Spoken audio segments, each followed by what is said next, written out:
Baik, bismillahirrahmanirrahim. Ini pertemuan ke-7 kelas C ya, algoritma 2. Kita latihan hari ini ada 2 soal.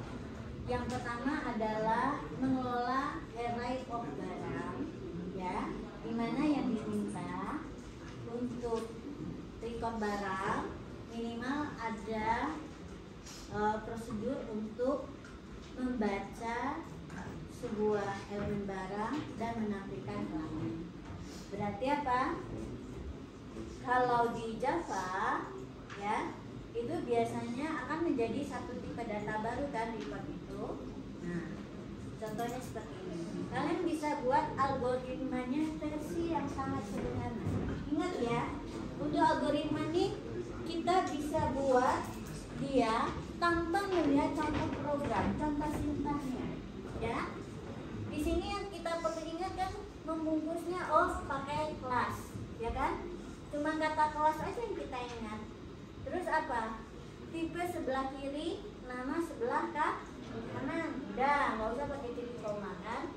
Terus karena dia berorientasi objek, kelas itu membungkus atributnya, propertinya sekaligus prosedur. Jadi tutup kelasnya di sini, ya, tutup dari kelas. Jadi prosedur yang bukan selain yang statik, dia harus di dalam kelas. Nah, sekarang prosedur untuk membaca. Nah, ini masih terlalu kompleks. Dia nggak salah, ya, nggak salah. Tapi ini salah sebetulnya. Apa yang salah? Ini ada kesalahan. Apa yang salah? Coba, ini prosedur untuk membaca sebuah nilai, membaca nilai atribut. Apa yang nggak ada? Kalau sistem output print ini apa? Menampilkan. Yang bacanya mana? Lupa ya? Bacanya pakai apa? Pakai scanner itu kan? Nah, itu kan scanner susah. Kita ini cuma buat program, buat algoritma dulu kan? Nah, kita pakai saja input. Terus nama yang dibaca itu kalau dia variabel atau kebetulan kita di sini baca atribut, langsung aja kode. Nah, nggak usah 4, 1 aja. Terus nama, stok, harga. Udah kan? Simple, satu saja. Ini masih salah ya. Ini nanti kalau dikodekan program, dia ada pesan baru di sini input kode. Di sini input nama. Ini yang wajib itu perintah ininya. Kalau yang ini sunat, boleh ada, boleh tidak. Pesan kan dia cuma pesan ya. Jadi ini yang wajibnya ya. Oke, yang tulis. Nah, ini juga terlalu panjang. Saya tuh nggak pernah ingat loh, sistem titik output apa. Nah, saya sudah singkat ini menjadi output ya. Boleh out, boleh write, boleh tulis, terserah ya.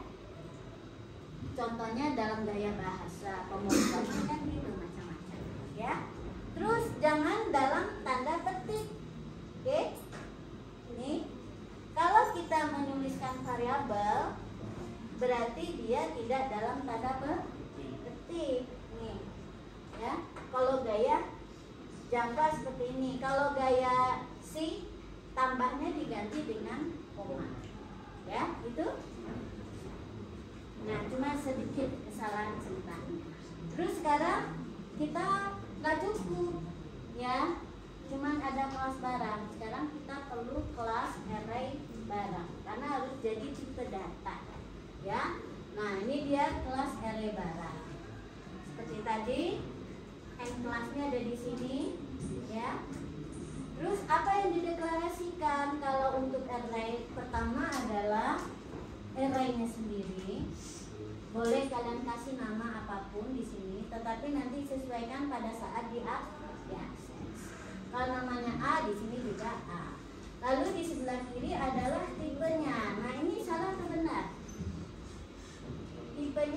array barang atau barang? Hah? Salah. Array ini adalah bertipe barang. Array barang, tapi array-nya ditunjukkan oleh ini, ya. Ditunjukkan oleh fungsiku. Nah, di sebelahnya adalah nama dari tipe array-nya. Jadi ini nggak ada ya. Oke, ya.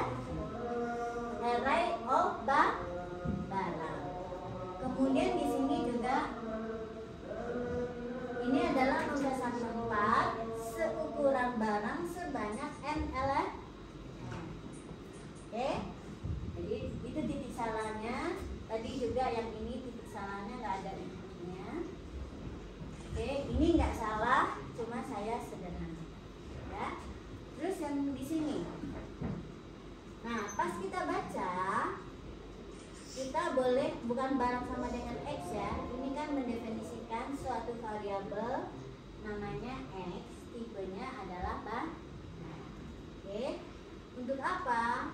Untuk kita menghidupkan. Karena kalau di Java ternyata untuk membaca sebuah elemen array yang bertipe record, kita harus pesan tempat di memori. Jadi agak lebih rumit ya kalau array-nya bertipe record. Sebetulnya nih perintahnya sederhana sih yang ini, input A yang ke I, tapi ternyata nggak bisa dilakukan ya. Bisa juga ya, ini nggak bisa ya karena dia tipenya nggak sederhana. Jadi ini diganti dengan X sama dengan new barang. Nah, karena dia banyak, dia harus dibaca satu-satu. Harusnya kan gini, input A yang ke I, yang dibaca pertama apa? Kode. Satu-satu. A yang ke I, nama gitu kan, dan seterusnya 4. Nah, ini bisa kita ganti dengan apa? Di sini kita tambahkan X titik apa? Dipanggil prosedur baca. Baca yang mana yang terpanggil nih? Nah, sesuai dengan tipenya. X ini kan tipenya barang, ya. Berarti dia membaca prosedur yang ada di record barang. Ini yang dipanggil ya. Nah, berarti dia panggil, dia input satu-satu.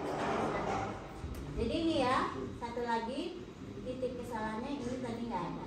Terus baru setelah itu disimpan. Ya. Untuk tulisnya output AI ini ternyata nggak bisa karena apa?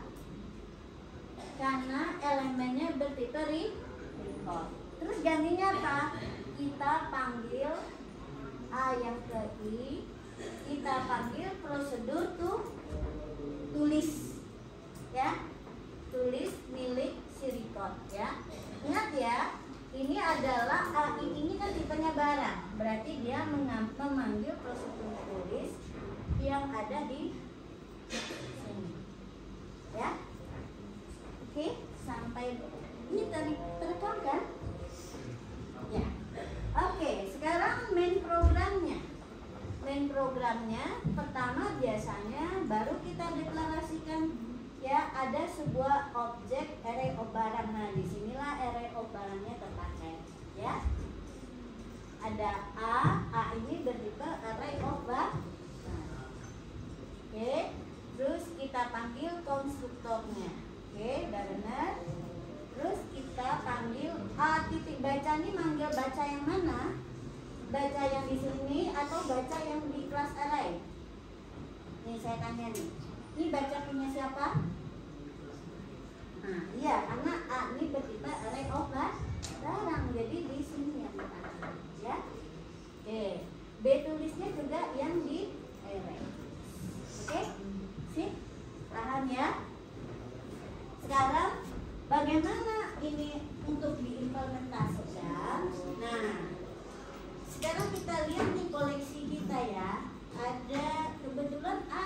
barang dan lari barang, tapi kita mau bikin baru gitu. Berarti apa yang kalian lakukan? Meng-create kelas baru atau kalian copy paste? Copy paste. Copy terus paste ya di sini. Nah, terpaksa harus kita rename kan? Karena nggak boleh ada yang sama. Ini mau kasih nama apa? My barang boleh ya. My barang. Kita buat aja untuknya dulu ya. My barang. Oke. Nah, sekarang sudah ada my barang kan? Apa yang kita ubah? Kita tambahkan 2 atribut baru. Apa saja namanya tadi? Nama ya. String nama. Terus integer jenis. Oke, dah. Harganya udah ya, harga barangnya nggak usah pakai ini ya. Oke, dah. Ya. Terus di sini apa yang berubah? Nah, misalnya ini kita nggak perlu ini, hapus aja ya. Misalnya kita nggak perlu ini, cuman perlu ada. Nah, udah jadi kan? Berarti tinggal apa lagi? Tinggal tambahkan untuk membaca nama dan jenis. Ya. Pas. Ini kan sesuai ya dengan algoritma itu ya. Jadi di algoritma itu baca itu cuman ada input ya, terus 3-4 variabel. Nah, di sini dia diimplementasikan minimal menjadi 2 ini sekian instruksi ya.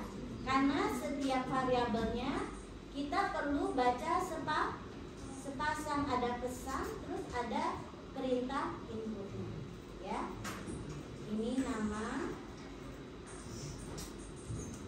dan ini adalah jenis ya. Ini namanya pakai next saja.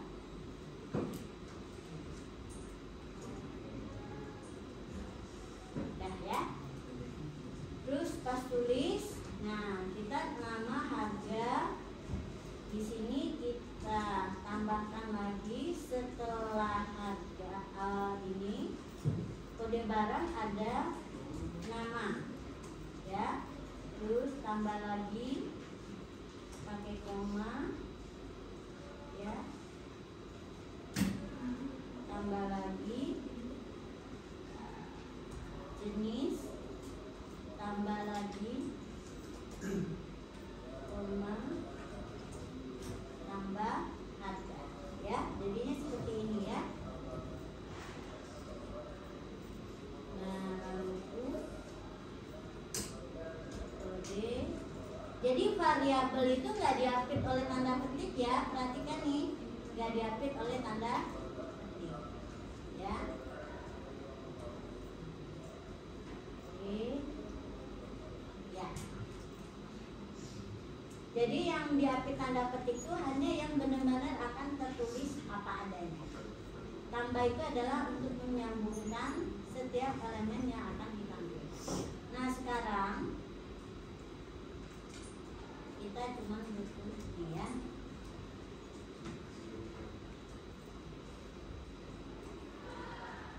Oke, nah kira-kira kan seperti ini ya. Sesuai dengan algoritmanya ya, sudah sesuai dengan algoritma.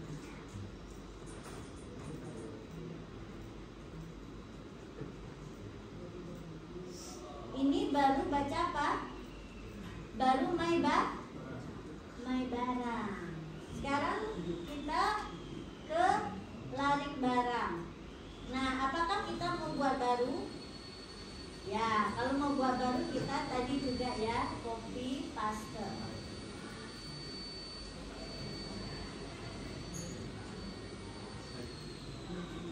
Larik barang kita ganti jadi array barang. Jadi array barang. Array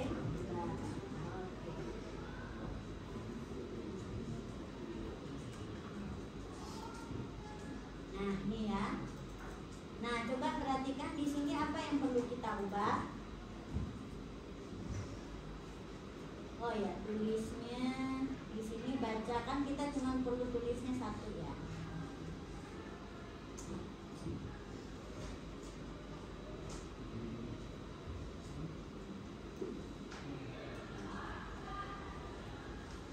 Ini saya tulis ya. Oke. Udah. Terus turun harga gak usah. Dana research gak usah. Research kita hapus-hapus yang lain. Nah, sampai di sini ya. Oke. Cuman ada baca dan tulis ya. Terus di sini saya hapus saja semua. Kita tinggal manggil apa? Manggil A titik baca ya. Terus A titik tulis. Oke. Nah, ini ya. Coba udah benar belum ini kira-kira? Sudah benar belum? Udah sesuai dengan yang di sana? Algoritma udah sesuai ya? Baca dan tulis. Ya. Ini yang agak berbeda. Oh, ini initnya nggak perlu ya? Initnya nggak perlu. Nah. Ya, initnya nggak perlu, cuman baca dan tulis. Ya. Sudah sesuai nih, yakin? Oke, kita coba run ya.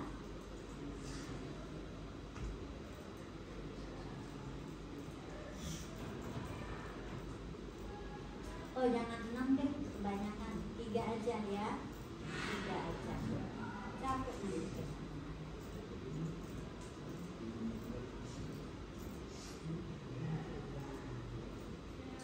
Kode barang.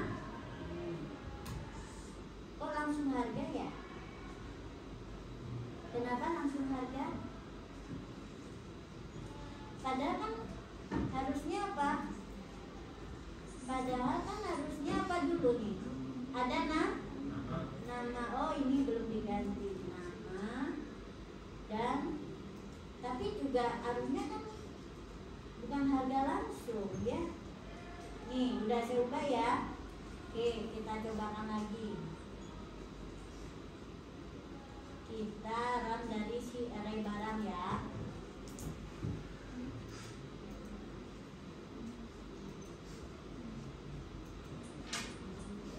Oke, saya input nih. Tuh, tetap harga. Kenapa? Apa salahnya nih?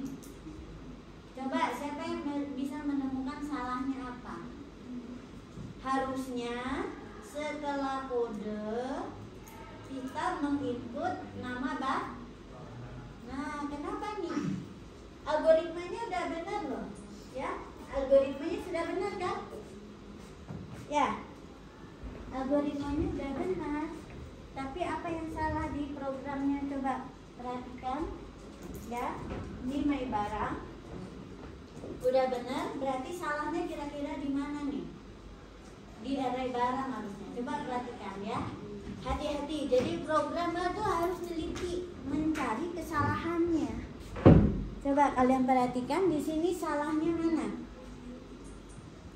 Kenapa setelah kode selalu dia meminta harga? Kenapa loncat? Harusnya apa dulu? Nama dan jenis ya. Nah, kira-kira apa salahnya? Tadi tipe barang kita apa?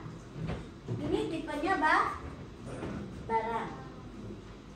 Karena apa? Nama kelasnya barang. Di sini tadi nama kelas kita apa? My barang. Ya. Pada di sini ada 2 kelas, barang dan my barang. Nah, karena kita nggak bilang di sini adalah barang, dia akan tetap menyasar ke kelas barang. Kelas barang kan apa? Coba lihat.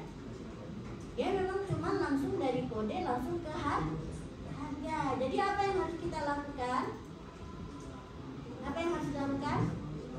Ubah yang mana? Barang jadi keren, ya. Barang jadi my barang, ya. Ini juga semua diganti, yang ada kata barang ganti dengan my barang. Ini juga my barang. Mana lagi? Ini juga my barang. Ada lagi? Sudah, ya. Coba kita jalankan.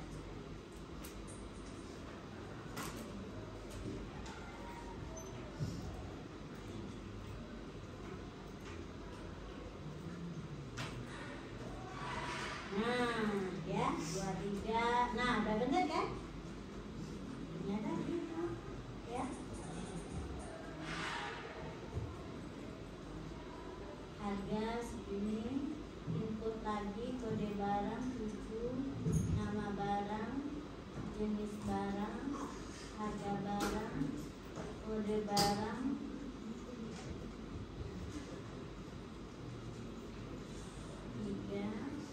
harga.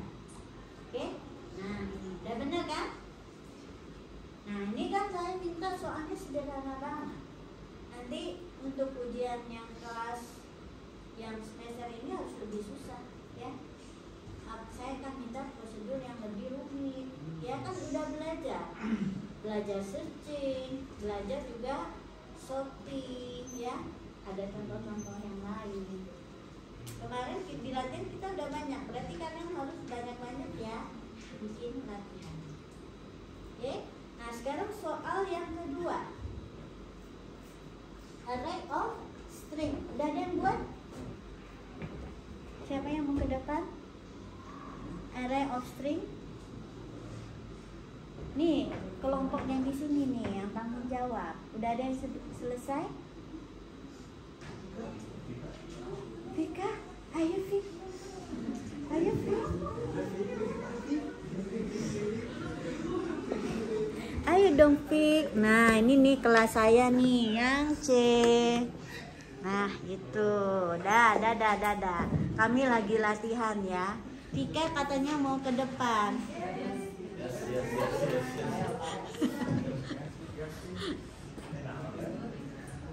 Tadi siapa namanya? Ilham.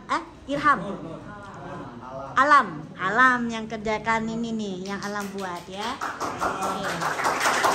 Salahnya cuma dikit ya. Salahnya cuma dikit, udah dikoreksi. Terus ini program jadinya. Tadi itu saya kasih jebakan ya. Sengaja saya kasih jebakan. Nama barangnya kita ganti dengan my barang.